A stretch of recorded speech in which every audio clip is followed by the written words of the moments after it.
We lost a heartbreaker in Dallas, but Oklahoma State is coming into town this weekend for a big game, so let's answer any questions that y'all have. But first, this video is sponsored by Shakiba Capital, a new way to invest. Visit shakibacapital.com today to grow your portfolio. And a big thank you to Inside Texas for bringing fans exclusive content. Sign up at InsideTexas.com today for behind the scenes access to the team. All right, Homer, let's bring on the questions. I got him, man. And Texas Homer here. So first, let's brag on the fans. That atmosphere was nuts. I was in attendance. And as a fan yourself, how was seeing your first Red River at full capacity? Yeah, it was really special. Last year was really cool too, but just having all the fans back in the stadium was a really cool experience. It's really cool how it's split up too, just OU fans on one side and the Longhorn fans on the other. So it's kind of like a constant battle going on with one another, but it's really cool and really special, and probably one of the best environments you can be a part of. Yeah, man, and that sound funnels down to y'all. So how loud does it actually get on the field, especially late in the game? And can fans actually cause false starts with their volume level? Yeah, it was super loud, especially towards the end or when an explosive play happened. Super loud, and then obviously noise can be a factor, especially on offense, and that's why we practice all week going on silent counts and that sort of thing, so we can avoid those penalties and try to avoid that as much as possible. But just having a loud atmosphere can definitely interfere with snap counts and that sort of thing. So it's very clear when the offense has the ball driving into the Texas end zone, we should shut up and let you. That's how it should work. And then Yeah, it wouldn't be a bad idea. Yeah, for yeah, sure. because I think It's fans. always, yeah, especially towards the end of the game. I think we're on Oklahoma side a couple of times, and it was really loud. But it gets a little quieter once we get to our side of the field, which is nicer for sure. I messed that up too, man, because as fans, we're excited. Y'all are about to score, and we can actually end up helping OU. So we definitely got to be quiet when y'all are on offense. Got it. And then y'all came out on fire, man, like ready to play, and the scheme was clicking. So what does Sark do to get y'all in the right headspace early on? Yeah, we've been emphasizing to start fast throughout the couple of weeks of practice, and we did a great job of that. We had our openers, obviously, so we kind of had an idea of what plays were getting called, and to really dive into those certain plays so we can be really prepared to start the game. And, I think that's a big factor in us having success is just knowing the play calls and knowing what ones are going to come up and kind of going over it the night before and 2 days before, honestly, just to have a really good idea of those plays. And it's been an emphasis all week to start fast, and I think we did a great job of that. And even emotionally, y'all came out puffed up. And, you guys know this is play one. Here's the script, and we're going to run this. But how does he create that mind? Like, or is it actually because y'all are playing OU and it's not that hard to get you guys ready to play OU? I think it's a little bit of both. I mean, obviously the energy in that stadium, and we knew coming in it was going to be a really exciting game. So I think a little bit of both. I mean, we prepared really well throughout practice and knew the game plan and knew what plays were coming up on the script. So I think it's just a combination of all of that. And I do want to talk about Xavier Worthy balling out. He's a true freshman who wasn't here for spring, and he's producing at a top level super young. What makes him able to perform this well this early into his college career? Yeah, I think it's his ability to pick up the offense. He's done a great job.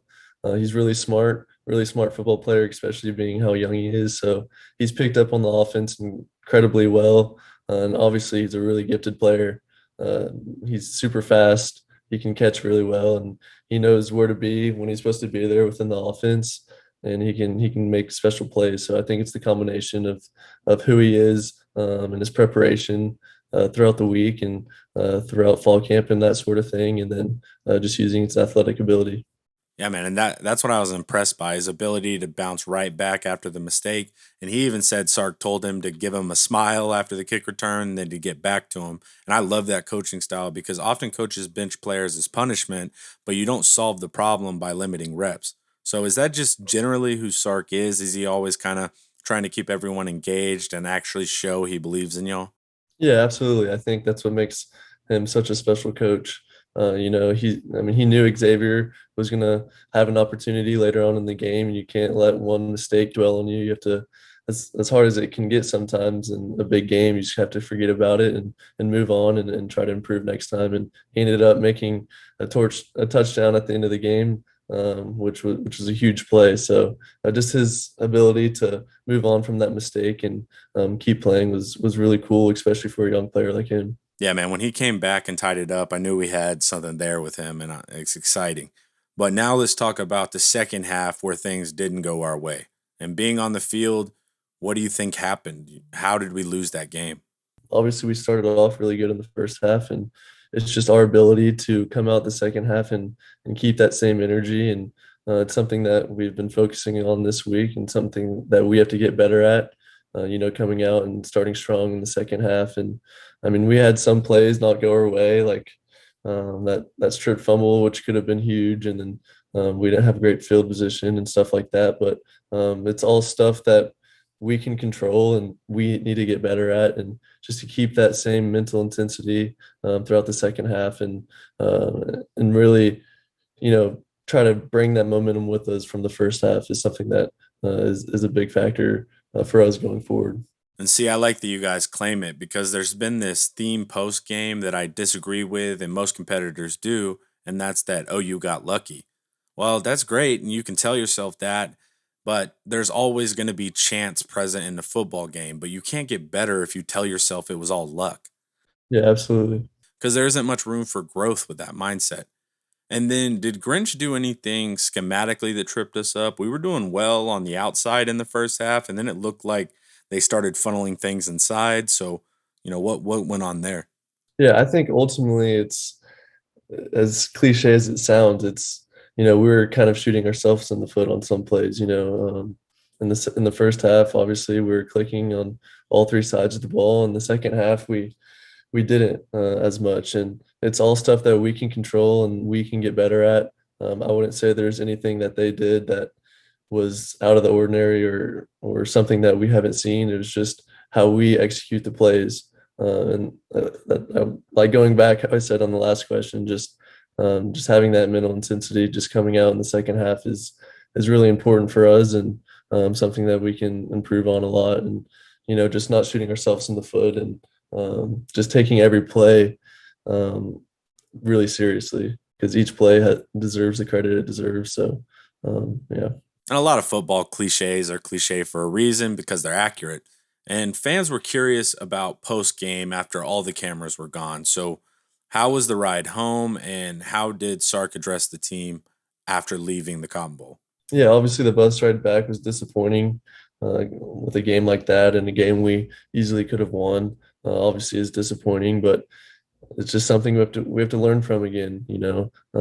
So just coming in there Monday, watching film, learning from the mistakes, and trying to correct them. And we have everything in front of us that we still have been shooting for all season, and that's the Big 12 championship. So this game doesn't define our whole season, and if we continue to play the way that we are capable of playing, then we'll see those guys again later on in the season. So it's just learning from it, taking going week by week, focusing one game at a time, and we'll see those guys again if we do that.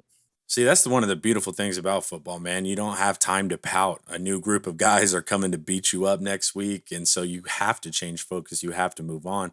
And also, I think that was a great segue mentioning the Big 12 championship because you're right. It's all still on the table.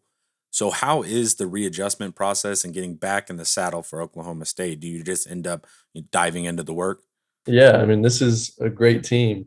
We're gonna have to give everything we have for this game. Are they a top 10 team, or are they 12? I don't Do you know what know? they are in the rankings, but Yeah, they're but I defensively they're mean, nice, man. yeah, I mean, we've got a top 10 team coming in to DKR, and this game's going to be really important for us. So, as much as last week stings, we have a new opportunity and a great team ahead of us. So, it's just learning from that, like I said last week, and getting really prepared for this week, and learning from the mistakes that we've made in the past. And Oklahoma State has top run stoppers at defensive interior, edge, linebacker. It's a talented front seven for sure. So, what does our offensive line need to do to ensure we can run the ball effectively come Saturday? How do we avoid that slowdown? Yeah, I think it's having positive first down plays. so you're not in second and long and third and long, and just trying to manage those plays, and starting off fast on first and second down, I think is really critical. They're a really good group. They're really experienced. They have a lot of guys returning, and they show a lot of different sort of looks, and they'll bring pressure. So it's just understanding the fronts that they're in, and IDing correctly. And like I said, our O lineman has have done a great job this week, just understanding the different IDs and looks that they can bring. And I think the communication part of it will be critical. Oklahoma State is solid on run defense, but their defensive backs are also good in coverage. They like to fly around and make plays. What's the key for a quarterback going against an active defensive back group? Yeah, I think it's being really accurate with the football, and being on time and anticipating. They're a good group in the back end, and they I think they lead the conference in sacks. I believe I could be wrong on that, but so it's just getting the ball out on time and trusting your receivers on getting to where they're supposed to be, and trusting that they'll win one-on-one coverage. And Coach Gundy did something interesting, and he basically reinvented his offense and defense late into his tenure, which is incredibly rare because coaches sink thousands and thousands of hours into their schemes, and oftentimes ego won't let that change. But this adaptability and honesty is what keeps Oklahoma State in games so often. So, are the Longhorns prepared for a low scoring, clock controlling scrap if need be? Yeah, I think that's something that we try not to think about. I think it's how we execute, and if we execute the way we know we can, then we know we can put points on the board. So I don't think it's necessarily something we think about, and it's just really focusing on execution with us. And if we do that, then we should be all right. Like I said, they're a great group, but just focusing on ourselves and making sure we don't shoot ourselves in the foot is something that we'll focus on for sure. And this game's going to have a lot of big time recruits. So, Sport Talk Center on Twitter asks, with so many big time recruits on campus for this game, and Hudson once being a big time recruit, I'd like to ask him what it's like to be on a visit in that big game environment, and how does he feel a big win or loss could change momentum there? And also, I'd like to tack on, if a position group is playing well or isn't playing well, is a player excited because they could potentially start, or are they nervous that the unit is underperforming? Yeah, I think as a recruit coming these big time games is really cool because you kind of put yourself in the player's shoes and think one day that you could potentially be in a game like this and be able to contribute. So I think as a recruit, these games are really important and really special. Just to check out the school, check out the atmosphere, the fans, and all of that. And I think it's really special, a special time for athletes to be a part of that. And then I think wins and losses can obviously affect it, the recruiting process. I think it's different for each kid, maybe. If this is somewhere that they really want to go, and again, it has to be more than football. The education part is it a city that you could see yourself in? So I think there's a lot of factors, but obviously football and winning is really important one as well. So I think it differs for each kid in the recruiting process. And then the last question you asked, what was that It one? was say like you're a quarterback, right? Say you're scouting X Oh, school. gotcha. Yeah, Yeah, and their quarterback wasn't playing well. Does that make yeah, you go like, "Uh-oh, I don't want to go there," or "Oh, I could be the quarterback there"? yeah. I think it can go both ways. I think if you like the coach and you trust in him and you trust in his schemes and how he coaches, and if it's a good fit for you, then I think it's something that can be positive for you in your recruiting process. And then seeing maybe a player not play as well or whatever the case may be, it kind of lines up to where what time you're going to be there. And if you can play early and get early playing time, I think all of those are factors in recruiting, and it's different for each person, but I think all of those are factors. And then another major one that fans always ask about, does conference matter to a majority of the recruits if we were to, paint with the broad brush? Yeah, I think it can. Like again, some people are different than others, so I can't speak for everyone, but I think it is a factor. All right, cool, man. Answered some of the recruiting questions that I hear a lot. And then now let's throw you some softball questions too while we're at it. Peter Young asks, favorite Texas player from the past? Probably Vince Young and Colt. growing up, I used to watch them. So, they were great players and made Texas kind of what Texas is. They instilled a lot. So just growing up and watching them play, those were probably my two favorite. I remember being in third grade in the living room when Vince won it. And then, what is your favorite sport besides football? Oof. I'd probably have to go with basketball. Growing up, I used to play a lot. It was probably my second favorite sport, but I've kind of got into golfing a little bit more. I used to play growing up, but I just got a new set of clubs and everything like that. So I'm looking forward in the off season to try to improve my game a little bit. But I'm starting to try to get better at golf. But those two are my favorite. I'm awful, man, but I like going to the driving range. And then, outside of the football context, how's your life going? How are things? And then also, you're at Macomb, so how's school? Yeah, it's going good. I have a great people around me that support me, which is awesome. And then school's going pretty good. I have a couple of tough classes, but so far so good. And I'm in accounting right now, and that's probably my toughest class. But it's going good so far, and I'm looking forward to the future. I enjoyed all my time, all my intro stuff I did over at Macombs. And you'll do a lot of fun things there, man. But you're right, it's challenging, and they aren't going to take it easy on you just because you're a football player. And yep. All right, cool. Yeah, we're out of questions. So I will kick rocks. Good luck to you, Hudson, and the squad as well. Peace.